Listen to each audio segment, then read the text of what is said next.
Hello, my dear students, my well wishers, my viewers, and my dear friends. This is your old Dr. Ranjan Sinha. I welcome you all in my channel RK's Academic Zone. My dear students of standard 11th and standard 12th. देखिए, आप लोगों को grammar में, English grammar में मैं बहुत सारा चीज आप लोगों को बता दिया, टेंस बता दिया, एक्टिव पैसिव बता दिया और नैरेशन भी ऑलमोस्ट खत्म कर दिया। कुछ जो चंद ऐसी चीजें जो हैं जो बची हुई हैं, तो मैंने कहा था कि एक ऐसा मिसलेनियस में क्लास लूंगा जहां छोटी छोटी चीज जो फॉर्मल जो कुछ चीजें होती है उसका रूल्स मैं आपको वहां बता दूंगा। तो चलिए आज मैं आपको नरेशन से वही कुछ जो छोटे मोटे चीज जो छूटे हुए हैं उसको मैं यहाँ डिस्कस कर देता हूँ ताकि आप लोग का नरेशन जो है बिल्कुल खत्म हो जाए और आप लोग कॉपी किताब लेकर बैठकर उसे अच्छे से प्रैक्टिस कर सको। ठीक है, तो चलिए मेरे साथ उसको आप लोग देखिए मैं क्या क्या रूल्स के बारे में जिक्र करता हूँ। छोटी छोटी कुछ ऐसी चीजें जैसा कि कुछ ऐसे एग्जाम्पल्स आपके सामने आते हैं। मान लीजिए कि इंपेरेटिव में हो, वाक्य इंपेरेटिव में हो और प्लस उसमें एक क्वेश्चन टैग हो। वाक्य किसमें हो? इंपेरेटिव में हो और उसके साथ एक क्वेश्चन टैग हो। क्वेश्चन टैग मतलब देखिए एक एग्जाम्पल मैं दे रहा हूं, आपको समझ में आ जाएगा। देखिए कुछ ऐसे इंपेरेटिव सेंटेंस के बाद क्वेश्चन टैग आता है और ऐसे वाक्य को इनडायरेक्ट स्पीच में इस प्रकार आप बदलना पड़ता है आपको। कौन सा? पहले आप रूल्स को ध्यान में रखिए। जो क्वेश्चन टैग होगा उसको आप पहले सबसे पहले तो छोड़ देंगे, हटा देंगे, उसको लेकर कोई आपको माथा पच्ची करने की जरूरत नहीं है। सेकंड, रिपोर्टिंग वर्ब को टेल, आस्क या रिक्वेस्ट में अर्थ के अनुसार जैसा भी होगा उसके अर्थ के अनुसार आप उसे बदल देंगे और उसके बाद जो भी जैसे ऊपर हम जितने भी रूल्स आप लोगों के साथ हमने डिस्कस किया था उसके मुताबिक आप आगे चलेंगे, अप्लाई करेंगे। जैसे देखिए एक एग्जाम्पल सामने रखते हैं। He said to me, he said to me, सारा टेंस पर्संस सामने रखिएगा, नजर में रखिएगा। एंड इन्वर्टेड कॉमा के अंदर यानी स्पीच क्या है?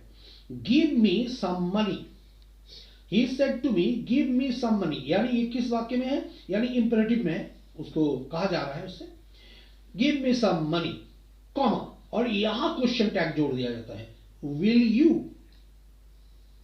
आया समझ में? विल यू, फिर वहां नोट ऑफ इंटरोगेशन डालकर यानी उसके साथ उसको बंद कर दिया जाता है। यानी स्पीच के अंदर ये सारी चीजें हैं तो इंपेरेटिव में ही है मगर उसके साथ एक क्वेश्चन टैग जोड़ दिया गया। कभी कभी ऐसे एग्जांपल्स आ जाते हैं तो वहां घबराने की जरूरत नहीं। जो आपको मैंने पहले भी बताया था कि इंपेरेटिव में आपको किस तरीके से बनाना है तो उसको आप ध्यान में रखेंगे, रूल्स वही रहेगा।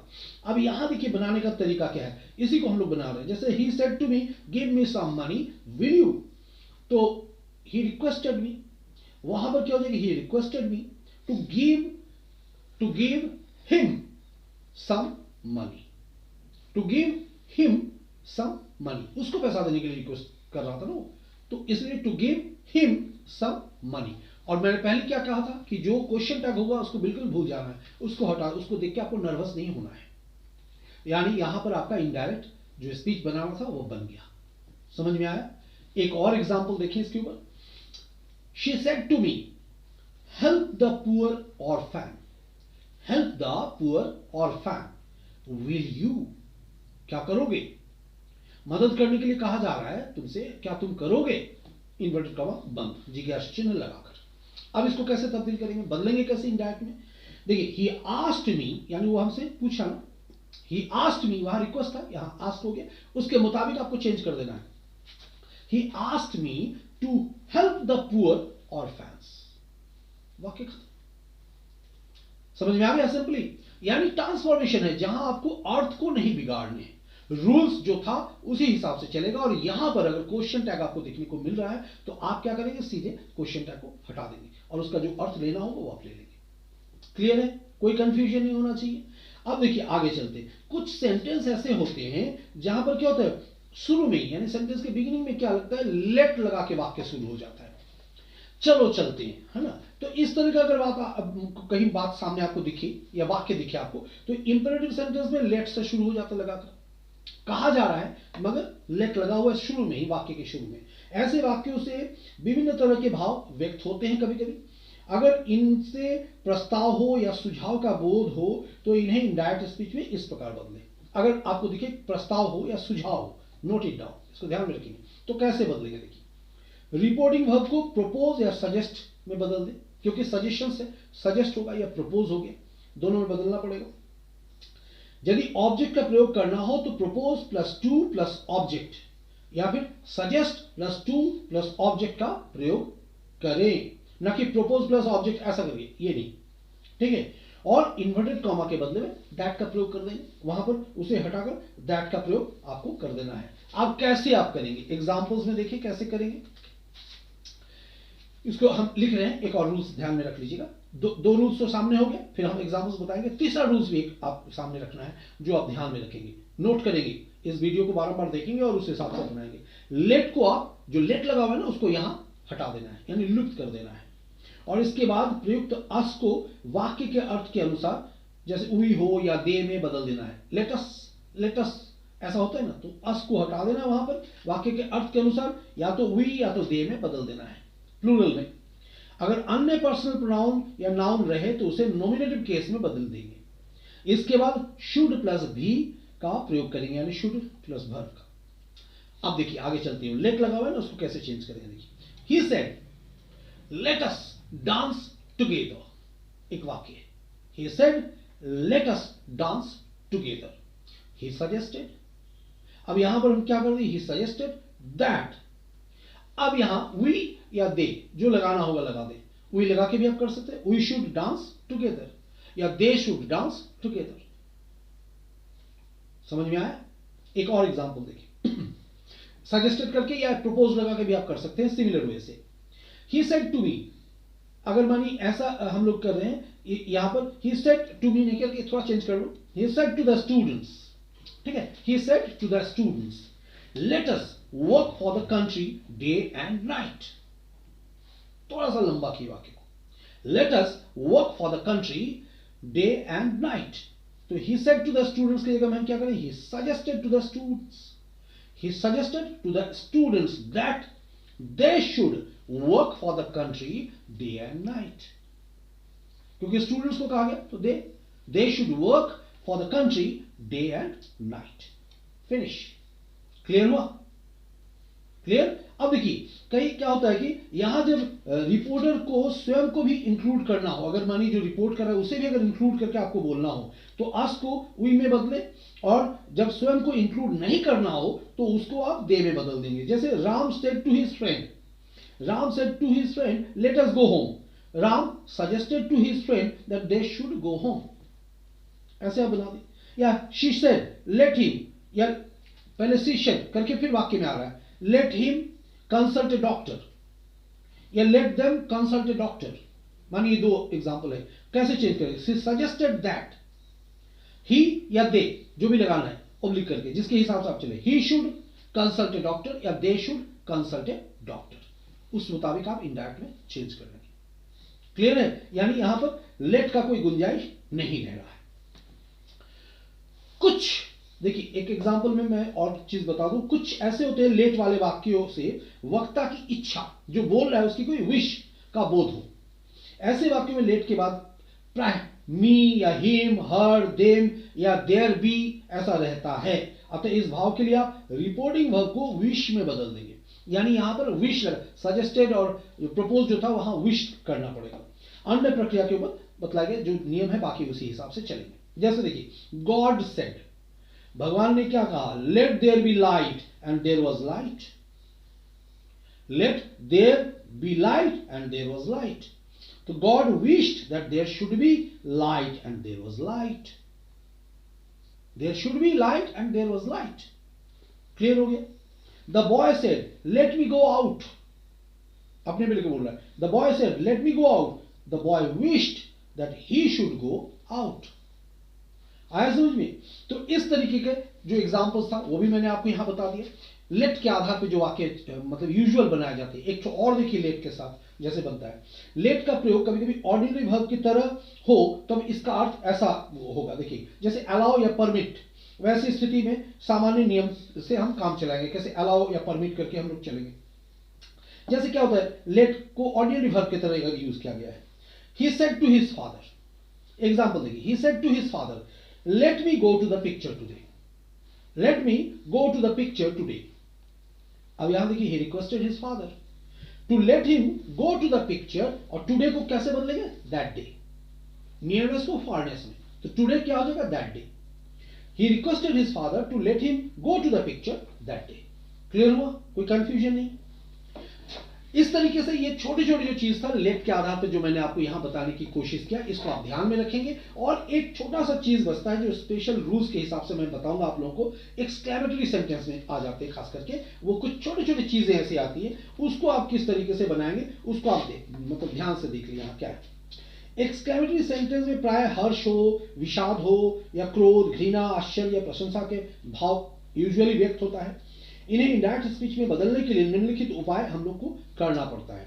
जैसे कभी मानिए रिपोर्टिंग वर्ब की अर्थ अनुसार एक्सक्लेम विथ, ये मैंने पहले भी बताया था, exclaim with Joy, exclaim with sorrow, exclaim with surprise, anger या फिर कंटेम्प्ट, रिग्रेट, इस तरह से, या अपलॉज, इस तरह का बात आ जाता है। मतलब एक्सक्लेम किस लिए किया, अपलॉड करने के लिए, अपलॉज करने के लिए, या गुस्सा होने के लिए, दुख के लिए, इसको हम लोग पहले यूज करते हैं। सेकंड, इन्वर्टेड कॉमर्स को बदलते हैं, हटा देते हैं और वहां दैट लगा देते हैं। आहा, ओहो, अलास इत्यादि शब्दों अगर को हम लोग हटा देते हैं या रहता है तो उसे हटा दिया जाता है। और एक्सक्लेमेटरी सेंटेंस को असर्टिव में बदल देते हैं। किस में बदलते हैं, जैसा कि मैंने पहले भी बोला था, असर्टिव में बदल देते हैं। इन्वर्टेड कॉमर्स के भीतर अधूरे वाक्य हो तो उनमें वर्ब तथा अन्य शब्द अपनी ओर से जोड़ देते हैं ताकि उनमें निहित भाव सरल ढंग से सामने आ जाए, यानी स्पष्ट हो जाए। ठीक है, अब देखिए एक example, what a beautiful girl she is. What लगा के किया गया है, what a beautiful girl she is. अब यहां पर पहले आप एक्सक्लेमेटरी सेंटेंस को अगर असर्टिव सेंटेंस में बदलेंगे, कैसे बदलेंगे, ये कुछ एग्जांपल से आप समझ ले। पहले देखिए, what a beautiful girl she is, she is a very beautiful girl, ऐसे चेंज करेंगे ना। अगर मानिए दिया हुआ है what a place it is, it is a very fine place, बदल गया असर्टिव में।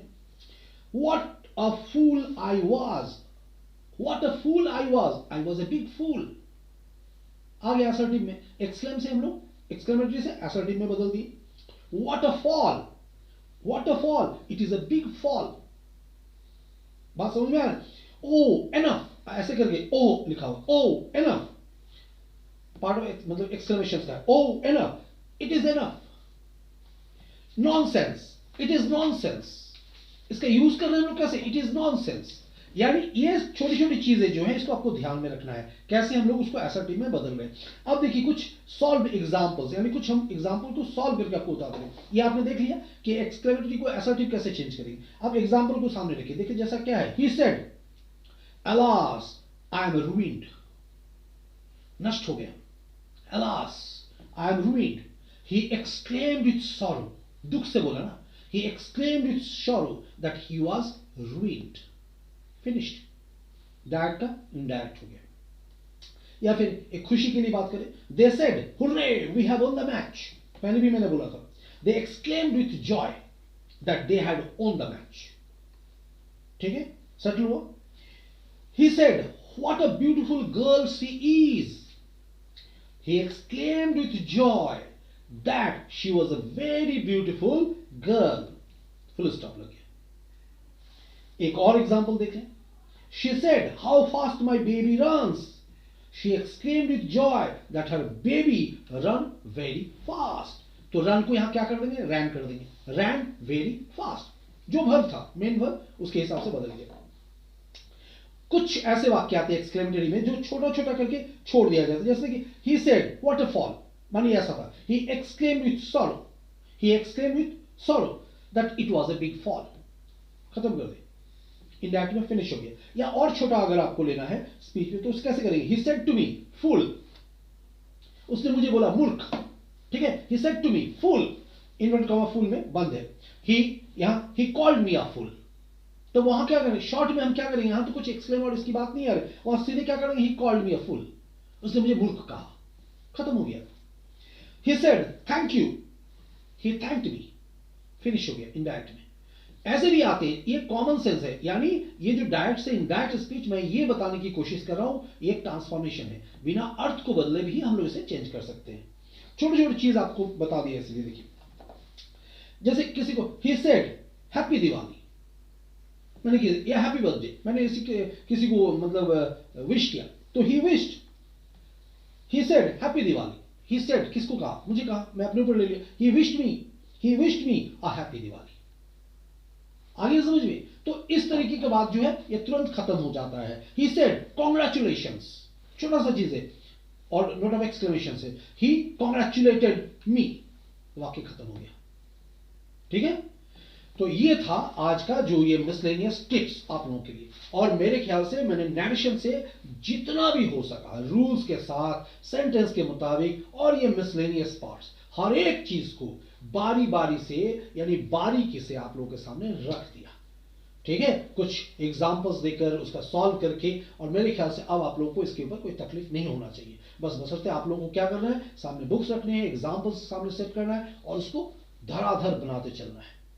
तो जितना आप प्रैक्टिस करेंगे, practice practice practice, keep practising, and practice makes a man perfect. I always believe so. तो आप लोगों को भी इस पे विश्वास करना है और प्रैक्टिस करते चलना है।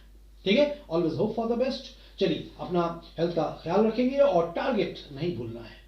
आपको अगर मेरा वीडियो अच्छा लग रहा है तो आप लोग जरूर इसको क्या करें, लाइक करें इसको। आप इसके अंदर आपको कमेंट रखना है, आप कमेंट रखें। आपको अच्छा लग रहा है, बुरा लग रहा है, क्या लग रहा है, क्या आप सजेशन मांगते हो, क्या मतलब देना चाहते हो, और कुछ अगर मांगते हो तो आप बताओ। ठीक है, इसको शेयर कर दो, सब्सक्राइब कर दो ज्यादा से ज्यादा, ताकि और जो आपके दोस्त हैं, मित्र हैं, उनको भी हेल्प हो। चलिए, बाय बाय, थैंक यू।